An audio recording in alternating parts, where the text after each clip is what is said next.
다 함께 시편 146편 5절 말씀을 암송하시면서 하나님 앞에 예배자로 나아가시겠습니다.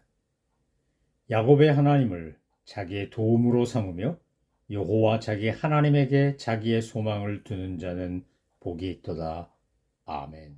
찬송가 436장 나 이제 주님의 새 생명 얻음모.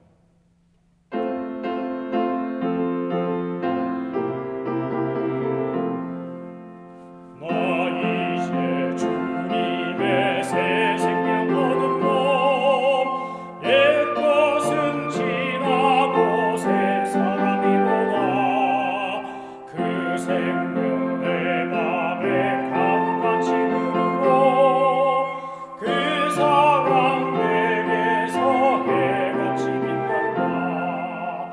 영생을 누리며 주 안에 살리라. 오늘도 내일도 주 함께 살리라. 주 안에 감추인 새 생명 얻으니 이전에 줬던 것 이제는 값없다. 하늘의 은혜와 평화를 받으니 찬송과 기도로 주 함께 살리라. 영생을 누리며 주 안에 살리라. 오늘도 내일도 주 함께 살리라. 삼천도 저없고 새 것이 되었고 죄인과 원수도 친구로 변한다. 새 생명 얻은 자 영생 누리니 주님을 모신 밤새 하루이로다. 영생을 누리며 주 안에 살리라. 오늘도 내일도 주 함께 살리라. 주 따라가는 길 험하고 어리고 찬송을 부르며 뒤따라가리라. 나 주를 모시고 영원히 살리라. 날마다 섬기며 주 함께 살리라. 영생을 누리며 주 안에 살리라. 오늘도 내일도 주 함께 살리라. 하나님께서 오늘 우리에게 주신 말씀은 에베소서 2장 18절로 19절입니다. 하나님의 말씀을 받들어 읽겠습니다. 이는 그로 말미암아 우리 둘이 한 성령 안에서 아버지께 나아감을 얻게 하려 하심이라. 그러므로 이제부터 너희는 외인도 아니요 나그네도 아니요 오직 성도들과 동일한 시민이요 하나님의 권속이라. 아멘. 여러분은 여러분을 어떤 존재로 이해하고 사십니까? 사람은 자기를 누구라고 생각하느냐에 따라 자기에 대한 이해와 정체성에 따라 살아가는 모습이 다를 수밖에 없기 때문에 그렇습니다. 자기를 어떻게 받아들이고 이해하느냐에 따라 다른 사람을 대할 때도 자기 자신을 대할 때도 그 모습과 형태와 행위가 달라지게 되어 있습니다. 하나님 앞에서 오늘 우리가 어떤 존재인가, 나는 어떤 하나님의 계획과 섭리 가운데 자녀가 됐고 구원을 받았고 하나님의 백성이 되었는가에 대해 사도 바울은 에베소 교회에서 교회론에 관한 이야기를 하면서 이제 차근차근 하나씩 설명해 나가는 겁니다. 오늘 18절과 19절에 보면 이방인과 유대인이 한 교회 안에 에베소 교회 안에서 함께 신앙생활을 하는데 이것은 정말 로마 시대 때는 있을 수 없었던 하나님 안에서의 기적과 은혜였습니다. 왜냐하면 로마 제국이 관대하고 포용적인 체제와 시스템을 갖고 있었던 건 사실이지만 그러나 분명히 시민도 존재했고 노예도 존재했고 유대인과 이방인들에게는 서로가 갖고 있는 편견과 선입견이 있었고 배타심과 교만함과 업신여김과 이런 것들이 다 뒤엉켜 있었습니다. 유대인은 이방인을 깔보고 무시하고 헬라 문화권에 살고 있던 로마인들은 자기들이 세계 최고의 나라였다고 생각했기 때문에 저 식민지 백성인 유대인들을 하찮게 여겼습니다. 그래서 서로가 서로를 무시하고 깔보는 겁니다. 그런데 교회 안에서 이것이 다 이런 장벽을 넘어서서 예수님의 보혈의 공로로 허물어뜨린 담 때문에 서로가 서로를 형제라고 부르고 믿음 안에서 하나가 되는 놀라운 역사가 일어나고 있기 때문입니다. 초대교회 일대 그리스도인들에게 있었던 이 감격적인 역사는 마치 출애굽할 때 이스라엘 백성 야곱의 12아들의 후손들만 출애굽한 게 아니라 야곱의 12아들의 후손이 아닌 사람들도 함께 믿음으로 출애굽하여 하나님이 약속하신 가나안 땅을 향해 함께 진군했습니다. 대표적인 사람이 갈렙입니다. 여호수아와 갈렙의 그 갈렙은 혈통적으로는 유대인이 아닙니다. 그러나 그는 유다 지파의 수장 같은 역할을 했고 지도자였고 여호수아와 함께 가나안 정복기 또 모세 여호수아와 함께 이 광야를 거쳐갈 때도 혁혁한 공을 세운 지도자였습니다. 오늘 본문에 18절에 보면 이는 그로 말미암아 우리 둘이 한 성령 안에서 아버지께 나아감을 얻게 하려 하심이니라 라고 되어 있습니다. 여러분 사도 바울이 에베소 교회 편지를 에베소 지역에 있는 교회 편지를 보내며 1장, 2장에서 가장 많이 강조하고 반복하는 용어가 뭡니까? 그리스도 예수 안에서, 그리스도 예수의 피로 이런 겁니다. 여러분 그리스도인이 된다라고 하는 것은 예수님 안에서, 바꾸어 말하면 예수님의 십자가의 보혈의 공로와 능력 안에서만 우리가 하나님의 자녀가 되고 은혜를 입은 주의 백성이 될 수 있다는 겁니다. 그리스도인의 정체성의 시작은 어디냐? 그것은 바로 예수님의 십자가 사건입니다. 예수님의 십자가 보혈의 공로, 그 피공로가 아니면 우린 결코 죄로부터 해방될 수도 없고 구원받을 수도 없다는 사실을 인정하는 것에서부터 그리스도인이라는 정체성이 시작되는 겁니다. 그러니까 성령님이 역사하시면 내 안에 제일 먼저 깨닫는 게 뭐라 그랬습니까? 야, 내가 죄인이구나 하는 사실을 깨닫습니다. 내가 철저하게 무능한 존재구나. 나의 힘으로는 의로워질 수도 선해질 수도 없구나. 내가 다른 사람들에게 늘 선을 베풀고 덕을 세우고 내가 축복의 통로가 되고 은혜의 도구가 되기를 갈망하지만 나에겐 그런 능력이 없다는 겁니다. 잘 하다가도 한두 번씩 실수하거나 상처를 주거나 시험에 빠뜨리거나 하는 것이 인간이기 때문입니다. 우리 안에 있는 죄의 능력, 죄의 영향력, 죄의 권세가 우리로 하여금 온전히 거룩하고 순결한 사람으로 살 수 없게 만든다는 겁니다. 그런데 이런 모든 인간의 한계와 죄인의 그 한계를 뛰어넘어 내가 담 속에, 벽 속에 갇혀 있는 것 같은데 그것을 뛰어넘어 우리로 하여금 하나님과 화평하고 이웃과 화평할 수 있도록 하나님과의 관계가 회복되고 이웃과의 관계가 회복되도록 만드신 분이 바로 화평, 평화이신 예수님이기 때문입니다. 그러니까 예수님 안에서만 하나님이 주시는 놀라운 은혜와 복을 우리가 누리는 겁니다. 1장에서 얼마나 15번이나 그리스도 안에라는 말이 반복되어 나온다고 말씀드렸습니다. 우리 주 예수 그리스도의 아버지께서 그리스도 안에서 하늘에 속한 모든 신령한 복을 우리에게 주신다고 되어 있습니다. 그러니까 예수님 안에 있을 때에만, 예수님이 내 안에 계시고 내가 예수님 안에 있을 때에만 주 예수 그리스도로 말미암아 그 보혈의 공로로 구원받은 것을 인정하고 믿을 때에만 하늘의 신령한 복과 은혜가 우리에게 주어집니다. 하늘의 신령한 복과 은혜 가운데 오늘 18절에 나온 이 표현은 너무나 중요한 겁니다. 신앙생활에 있어서 이게 전부라고 해도 과언이 아닙니다. 왜 그렇습니까? 이렇게 표현되어 있기 때문에 그렇습니다. 이는 그로 말미암아 예수님으로 말미암아 우리 둘이 한 성령 안에서 아버지께 나아감을 얻었다는 겁니다. 유대인과 이방인이 한 성령 안에서 하나님 아버지께 나아감을 입었다는 겁니다. 남한과 북한이 한 성령 안에서 아버지께 나아감을 얻었다는 겁니다. 예수 그리스도 안에서 흑인과 백인이 한 성령 안에서 아버지께 나아감을 얻었다는 거예요. 여러분, 예수 그리스도 안에만 진정한 화해와 연합이 가능합니다. 예수님을 믿지 않거나 예수님을 부정하거나 예수님을 모르는 사람들과는 참으로 온전한 화해와 화합이 이루어지지 않습니다. 여러분, 세상에는 필요에 의해서 연합군이 되기도 하고 조약을 맺기도 하고 파트너가 되기도 합니다.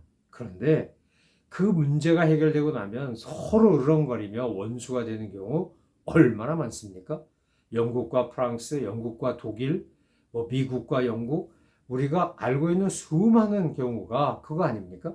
지금 미국과 중국이 G2가 돼가지고 경쟁하지만 사실 닉슨 대통령 시절에 키신저 국무장관을 앞세워서 핑퐁 외교를 하면서 이 월스트리트에 있는 자본가들이 중국에다 돈을 쏟아붓고 그들을 경제개발을 돕지 않았다면 오늘날의 중국은 없었을 겁니다. 그때는 러시아를 견제하기 위해, 소련을 견제하기 위해 중국을 키워주던 때였습니다. 굉장히 사이가 좋았습니다. 그런데 시간이 지나니까 지금 두 나라는 으르렁거리고 서로 대립하고 싸우고 있는 겁니다. 여러분, 세상은 이런 겁니다.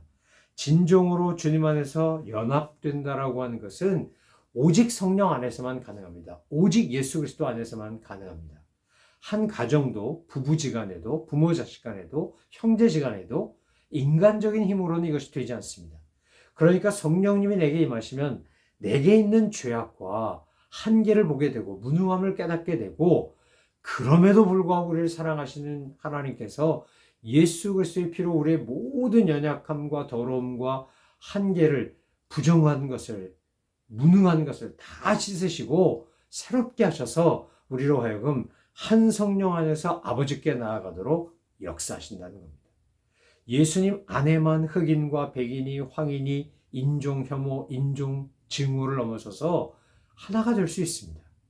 전라도와 경상도가, 저 공화당과 민주당이 이런 인간적인 한계를 다 뛰어넘을 수 있는 겁니다. 태극기 부대와 촛불 부대가, 여러분, 이런 모든 인간이 만들어 놓은 틀과 한계는 뭐로만 가능합니까? 예수 그리스도의 보혈의 피공로로만 가능합니다. 하나가 되는 것은 인간의 노력으로 되지 않습니다. 그리고 성령 안에서 우리는 아버지께 나아가게 됩니다.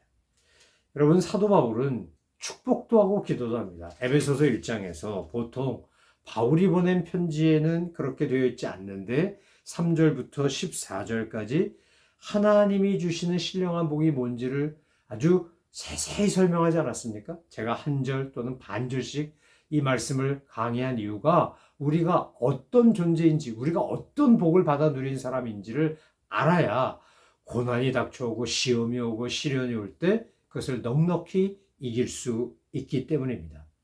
여러분, 뿐만 아니라 사도 바울은 15절부터 이제 기도합니다. 에베소 교회 교인들을 위해 기도합니다. 이것은 오늘 우리를 향한 기도이기도 합니다. 그가 뭐라고 말합니까? 이렇게 기도합니다. 하나님 아버지께서 지혜와 계시의 영을 너희에게 부어주셔서, 그래서 어떻게 하는 겁니까? 마음의 눈, 영의 눈이 밝아져서 부르심의 소망이 뭐고 성도 안의 기업의 영광의 풍성이 뭐고 그의 힘의 위력으로 역사하심을 따라 믿는 우리에게 베푸신 능력의 지극히 크심이 어떠한 것을 알기를 원한다. 내가 이것을 구한다. 이러면서 사도 바울이 편지를 보내는 겁니다. 여러분, 우리를 향하신 하나님의 능력의 지극히 크심은 인간들이 갖고 있는 선입견과 편견을 뛰어넘어서 한 성령 안에서 아버지께 나아가도록 역사하시는 바로 그 능력입니다. 인간들이 갖고 있는 온갖 종류의 편견과 선입견과 배타와 이런 것들이 얼마나 많은지 모릅니다. 여러분, 미국에 살면서 우리가 코로나 바이러스가 전 세계를 강타한 팬데믹 이후에 흑인이 됐건 백인이 됐건 지금 아시안을 향하여 얼마나 인종 혐오 범죄를 많이 저질렀습니까? 저 애틀란타에서 한 백인 청년이 총으로 쏴서 아시안들, 특별히 한국 여성들이 그때 많이 죽었습니다. 요즘도 곳곳에서 벌어지고 있는 총기 사고 중에 인종 혐오는 얼마나 많으며, 최근에는 뉴욕에서 지하철에서 흑인 청년, 여자 청년들이 그 한국인, 한인 아주머니와 그 가족을 막 욕하고 폭행하고, 여러분, 이런 일이 있었습니다. 이거 지금 인간들 안에는 끊임없이 서로를 미워하고 배타하고 혐오하고 배척하고 하는 걸 합니다. 그런데 이 모든 인간적인 한계를 뛰어넘는 것은 바로 예수 그리스도 안에서의 성령님의 역사라는 겁니다. 그 성령님이 아버지께 나아가게 되면, 우리를 데리고 아버지께 나아가게 되면 19절에 이렇게 되는 겁니다. 그러므로 이제부터 너희는 이것은 무슨 말입니까? 너희 과거는 이랬는데 이제부터는 그렇지 않다는 겁니다. 11절로 12절에 뭐라고 되어 있습니까? 그러므로 생각하라, 명심하라, 기억하라, 그 말 아닙니까? 너희가 과거에는 이방인이요 손으로 획죄를 행한 할례를 받는 무리라 칭하는 그 유대인들로부터 할례 받지 않은 무리라고 천대받고 차별받았던 너희인데, 그때 너희는 그리스도 밖에 있었고 이스라엘 나라 밖의 사람이고 약속의 이 언약들에 대해서 외인이요 세상에서 소망이었고 하나님이 없는 자였다는 거예요. 이방인이 그랬다는 거죠. 오늘 우리가 예수 믿기 전에가 그랬다는 거예요. 그런데 예수님의 보혈의 공로와 십자가의 능력으로 우리가 이제는 외인도 아니요 나그네도 아니라는 겁니다. 여러분, 미국이나 캐나다 같이 이민을 열심히 받아들이는 나라에서도 어느 나라에서 왔든지 간에 이 서류가 없으면, 영주권, 시민권이 없으면 얼마나 사는 게 힘들고 어려운지, 만약에 영주권이나 시민권 없이 살아보셨던 분들이라면 더더욱 실감할 것이고, 지금도 그런 상태에 있는 분이라면 그 어려움을 피부로 느끼며 사실 거예요. 그게 외인이고 나그네예요. 패스포트가 어떤 나라 거냐? 내가 살고 있는 나라의 미국이건 캐나다건 한국이건 어디가 됐건 내가 살고 있는 나라의 패스포트를 가지고 살 때는 당당해요. 그런데 내가 더 이상 그 나라 패스포트가 없고 여기에 나그네로 와 있으면, 그러면 나는 여기서 아무 보호도 대책도 없어요. 나가 추방하면 쫓겨나가야 돼요. 심지어 영주권도 취소당할 수 있어요. 시민권하고 달라요. 그런데 이게 보세요. 자, 19절에 보니까 예수 그리스도로 말미암아 우리가 하나님과 이 복음으로부터 외인이고 나그네였었는데 이제는 어떻다고요? 성도들과 동일한 시민이요 하나님의 권속, 하나님의 가족이라, 이 말이에요. 예수님 안에 있으면, 예수님이 역사하시고 성령님이 우리를 도우시고 함께 하시면 우리는 신분이 바뀌는 거예요. 신분이. 여러분, 유승준이라는 가수가 한국에서 꽤 인기 있던 가수였어요. 그런데 군대 간다 그러고 미국에 가고 미국 시민권을 취득하니까 대한민국 병무청에서 그 영장 보내서 군대 가가지고 의무복무해라 못하는 거예요. 왜요? 미국 시민이니까. 한국 정부가 미국 시민에게 요구할 수가 없어요. 그래서 미운 털이 박혀가지고 지금 뭐 20년인가 몇 년이 지나도록 한국 땅에 못 가고, 그 유승준 씨는 맨날 가겠다고 재판하고 소송 걸고 뭐 그러는 거 여러분 뉴스에서 들어보셨죠? 여러분, 이게 시민권의 힘이에요. 시민권이 있냐 없냐에 따라 내가 어느 나라에 살든지 그 나라 시민권을 가지고 시민으로 사는 것과 나그네로 사는 것은 하늘과 땅만큼 다른 거예요. 우리가 예수님의 보혈의 공로와 십자가의 죽음과 예수 그리스도의 그 육체를 통해 모든 율법 조항을 비롯하여 모든 것을 완성하고 벽을 허물고 담을 허물고 하신 그 사랑의 수고 덕분에 우리는 하나님의 자녀가 되고 하늘나라 백성 시민이 되는 거예요. 이게 얼마나 감사한 일이에요. 얼마나 놀라운 일이에요. 내가 한 게 아무것도 없는데, 우리가 다 연약하고 죄인이고 우리는 의인 없는데 하나도 없다 그러고 다 그런 악한 존재들인데 이미 하나님이 done 하셨어요. 다 하셨어요. 우리가 to do 해야 되는 게 아니고요. 하나님께서 다 이루셨어요. 우리는 뭐만 하면 되는 겁니까? 그걸 믿기만 하면 돼요. 하나님께서 행하신 놀라운 일, 예수님이 십자가에서 완성하신 일, 성령님이 역사하시는 그 놀라운 구원의 복된 소식을 믿고 받아들이면 우리는 하나님의 자녀가 되고 하늘나라 시민이 돼요. 그러고 나면 어떻게 되는 겁니까? 시민답게, 하나님의 자녀답게 살고 싶어져요. 성령님이 내 안에서 역사하시니까. 그러니까 교회 안에도 그리스도 밖에 있는 사람이 있고 그리스도 안에 있는 사람이 있어요. 이게 참 기가 막힌 상황인데 이게 현실이에요. 여러분은 그리스도 안에 계십니까? 그리스도 밖에 계십니까? 내가 그리스도 안에 있는 사람인지 그리스도 밖에 있는 사람인지 어떻게 할 수 있을까요? 내 안에서 시민이기 때문에 시민의 의무와 권리가 있잖아요. 국방이 뭐 한국 같으면 뭐 국방의 의무가 있고 뭐 교육의 의무가 있고 납세 의무가 있고 뭐 이런 거 있잖아요. 그러니까 하늘나라 시민에게는 하늘나라 시민의 의무가 있어요. 동시에 특권도 있어요. 시민권자만 투표할 수 있어요? 시민권자 아닌 영주권자라고 해도 투표 못해요.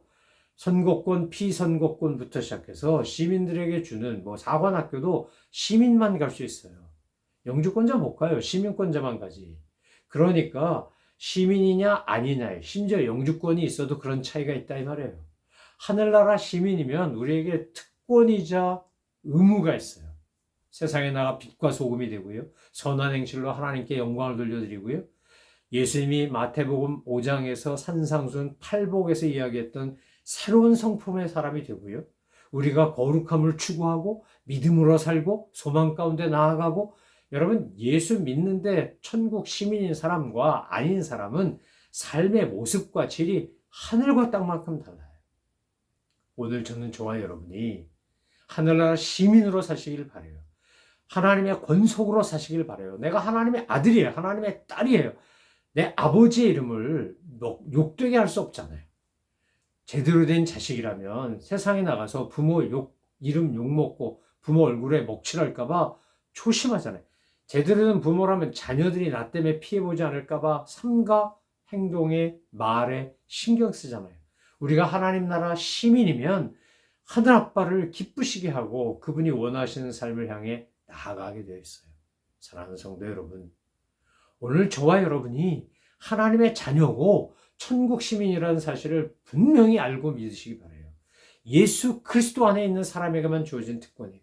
예수 그리스도 안에 있는 사람에게만 참된 연합이 있어요. 손가락, 발가락, 눈, 코, 입 다 다르지만 우린 연합돼 있어요. 한 몸 안에서. 이게 기능이 다르고 역할이 달라도 하나지 따로 노는 게 아니에요. 그러니까 손톱 밑에 가시 하나만 박혀도 온몸이 아파요. 눈에 뭐 하나 들어가도 티끌 하나 들어가도요 온몸이 아파. 괴로워. 여러분 심장이 아프고 간이 아파야만 온몸이 아픕니까? 사소한 거 하나만 돌부리에 차여도요 발끝이 차여도 온몸이 아파. 그건 왜 그래요? 우리가 하나니까. 여러분 오늘 우리가 이 말씀 앞에서 분명히 깨닫고 아셔야 될 게 뭐냐? 모든 그리스도인들은 하나구나. 예수 그리스도의 피의 공로로 하나구나. 성령님 안에서 아버지께 나아갈 수 있구나. 우리가 이젠 더 이상 외인도 나그네도 아니고 예수 그리스도의 보혈의 공로를 믿고 그리스도 안에 있으면 하나님의 자녀가 되고 천국 시민이 되는구나. 나는 천국 시민권자다라고 하는 분명한 자의식, 나는 하나님의 자녀야 라고 하는 분명한 자기 이해를 가지고 오직 믿음으로 주님을 기쁘시게 하고 세상을 유익하게 하고 정말 이 땅에서 믿음으로 잘 사는 우리 모든 믿음의 식구들 되시기를 간절히 소망하며 축원합니다. 기도하겠습니다. 하나님 아버지, 우리가 천국 시민이요 하나님의 자녀라는 사실을 잊지 않게 하여 주옵소서. 늘 기억하고 내가 하나님의 자녀이니까 나를 너무나 사랑하시는 하늘아빠가 나와 함께 하시니까 여호와는 나의 목자시니까 내가 부족함이 없다고 고백한 다윗처럼 어떤 경우 사망의 음침한 골짜기가 됐든 푸른 초장이 됐든 쉴만한 물가가 됐든 주님 한 분만으로 만족하고 주님 한 분만으로 기뻐하고 주님 한 분만으로 당당할 수 있는 저희들 되게 하여 주옵소서.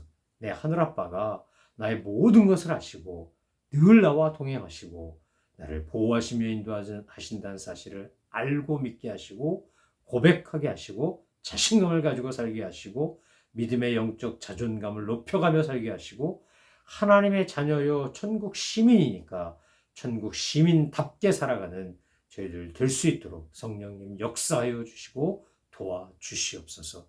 감사드리며 예수 그리스도의 이름으로 기도 올려옵나이다. 아멘. 하늘에 계신 우리 아버지, 아버지의 이름을 거룩하게 하시며 아버지의 나라가 오게 하시며 아버지의 뜻이 하늘에서와 같이 땅에서도 이루어지게 하소서. 오늘 우리에게 일용할 양식을 주시고 우리가 우리에게 잘못한 사람을 용서하여 준 것 같이 우리 죄를 용서하여 주시고 우리를 시험에 빠지지 않게 하시고 악에서 구하소서. 나라와 권능과 영광이 영원히 아버지의 것입니다. 아멘.